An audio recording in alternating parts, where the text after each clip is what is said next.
but later it was acquired by Egyptian government. The Egyptian government later donated it to Nigerian government. Okay. And apart from donating these aircraft, they also released Egyptian pilots that flew and maintained these aircraft. They released him to Nigeria. They donated this aircraft to Nigerian government during the war. And apart from donating this aircraft to Nigerian government during the war, they also released Egyptian pilots that flew and maintained these aircraft. Okay. He carries 2 pilots, the bomber and then the gunner. The bomber not only you have to release the bomb. Okay. Bomb was drop. The Biafrans that were able to survive that bomb blast, the gunner at the back there, finishing off. So before the Egyptian government, and even then as foreigners, they didn't know much about the terrain of the country. So how to the bomb and they thought it marketplaces. So unfortunately, so many women and children were killed in the eastern part. We are doing the war. Imagine what just a single bomb can do. Not talk of can put so many bombs inside. Then before the Egyptian government generated this one, the Nigerian Air Force used those 2 aircraft at the early stage of the war. What they were doing there was manually through the window they were throwing out bombs. Manually through the window they were shooting at the Biafrans. That small aircraft carries the pilot and the bomber. It nearly changed the course of the war in favor of the Biafrans. The Biafrans that were flying, the Biafrans that were Biafra baby that time. Why the Nigerian troops that were Biafra Mosquito? Because of the size. Mosquito. They fly very fast and can land at anywhere. It nearly changed the course of the war in favor of the Biafrans. It was donated to Biafrans by Swedish company. They had about 5 of it. Originally, it was Originally, it was a sports plane, but later it was converted to war plane by the French. Okay. Donated to Biafrans by Swedish company. These 2 are anti-aircraft bombs. Anti-aircraft, okay. Nigerian Air Force is in car during the war. Then in car, another anti-aircraft gun, also known as Buffer, locally fabricated by Biafran engineers. How do you back to the plane with that engine?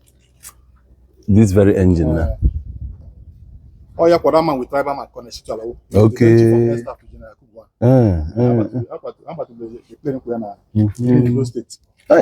Engine plane. Car MiG 17 fighters of bomber plane. Car Nigerian Air Force is all Russian made aircraft. Canada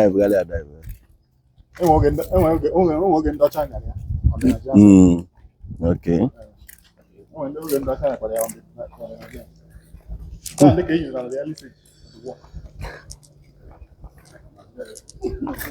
So the remains of the crashed military helicopter. Remains of the crashed military helicopter. This one crashed on its own. Okay, it crashed on its own. Not like somebody shot it. It was kind of the then chief of army staff to General Kuban. Which was that man? Joseph Akan. That man was it with the tribal man? No. Okay. That was the chief of air staff to General Kuban. Okay. While Onyenke only made this military helicopter that crashed on its own in Benin State. I here with Joseph Akan. Oh, okay. So can we say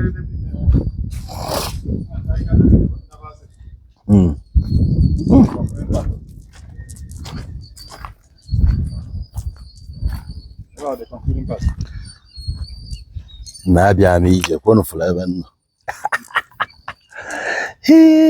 History by.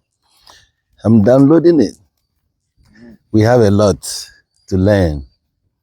This is very, very good. I'm for today because now an eye opener come to us. Those of us who are not here during the war, we are only hearing. Today I'm a happy person for coming here. I've seen a lot. I've seen the aircraft. I've seen the bombers. The what.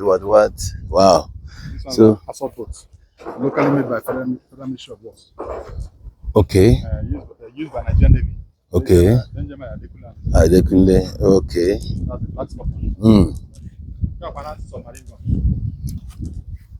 Anti-submarine gun. Wow. But this very one. Torpedo. Okay. Okay. A bomb na no n'ime ha na. Hello do onye eba. Agbazia ya. Yeah, okay, they are anti. But this anti-aircraft gun na no n'ime cheap na. Yes, like these ones. The Navy. Okay. Yeah.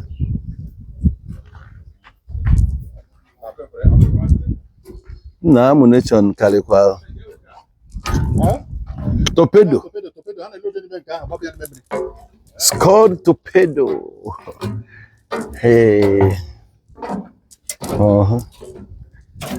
It's a Navy ship, bro. Navy ship. NNS Bonny. Na bịa welu. Ka m wee kwe na. Mba, ọ na-aga.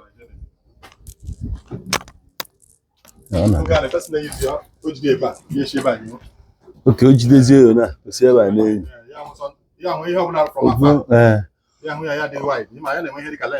Enwere lens. So na oge pick it even offer. Ka ekwa n'obe ka ya bụ okay agba anya o dive. I like it, but yeah, I'm fear. Can rescue boats in case of emergency. Okay.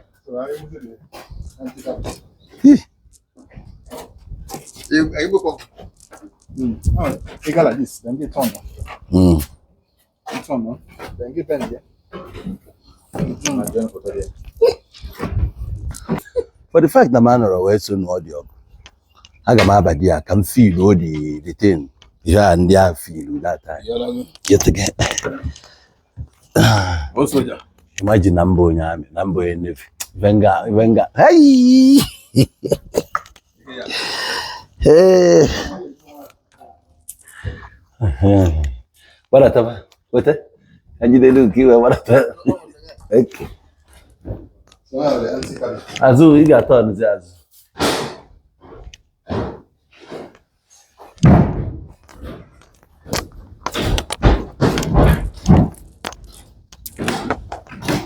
Wow.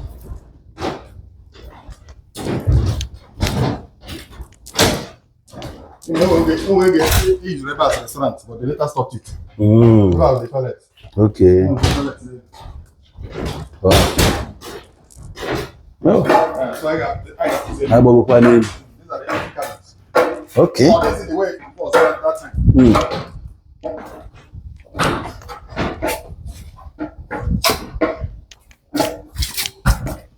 Okay, the bathroom. Okay. Engine room, kitchen. Car kitchen. Okay, bathroom. Yeah. Engine room, kitchen. About one pilot, captain. Wow.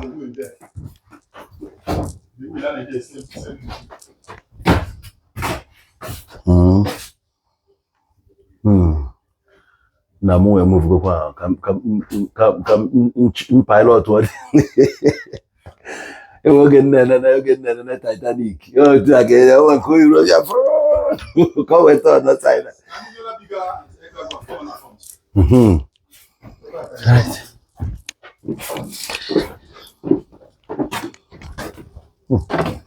Square.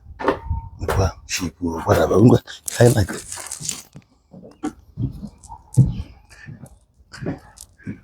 When the other chairman. But I never need carbon. The Naval officer never. Also, non car. Okay. I don't know about turn on. Okay, this thing now. Okay. While that's what made the gun itself. The gun alone. Come on this side, come on the other side. While the personal neighbor, all side any aircraft flying. Yeah, neighbor, adjust. Okay. Yeah. So I know the back. She knows. Go with the side now. Okay, Abuna. Try. So Abuna will if foresight. On a lose ever. Or shall we go Punya? Abuna side. Hello there, but it's not about yes. That's the big aircraft. Okay. Nah. Yeah. Nah. Again. MK. Yeah, what about this? Ask me the name of this ship. NMS Bonnie. But can you the bridge with that here?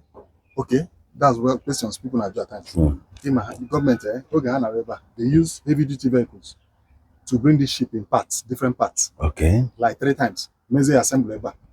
Then was the expert. Here were the expert from Port Harcourt. Okay. Even the plane, the big ones, everything in parts. There's a couple. Then we another question people do. Were these things actually used during the war, or are they replica?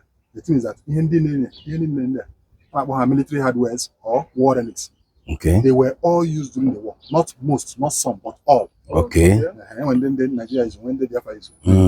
So in Canada, the name of this ship is NNS Bonnie. Nigerian Naval ship used by Nigerian Navy in Bonnie State. Bonnie Rivers. Okay. Using large battery. The other one has some encrypt. The other one. So how capture use that by themselves? No, I just went and I captured it. Okay. At the tail end of the war, towards the end. So maybe they must have used it for a little while before. Yeah, they rotate up. Turn like this. But can as I walk. Doesn't can I walk. So how the concluding part of it? Wow.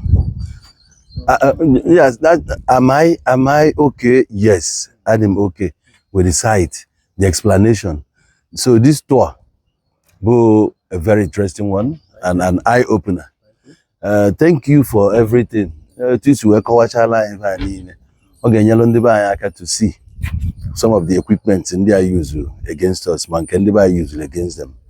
But finally, after the unification, where the mind but only one thing I can expect from the federal government. That time I introduced the 3 R's: rehabilitation, reconstruction, and reintegration. Abonafa menya oga mama. I never find so on the way. I can conclude the whole things. It's been a wonderful time. When I have one next time, Christian. I forgive Christian. More can I no we. All right, sure.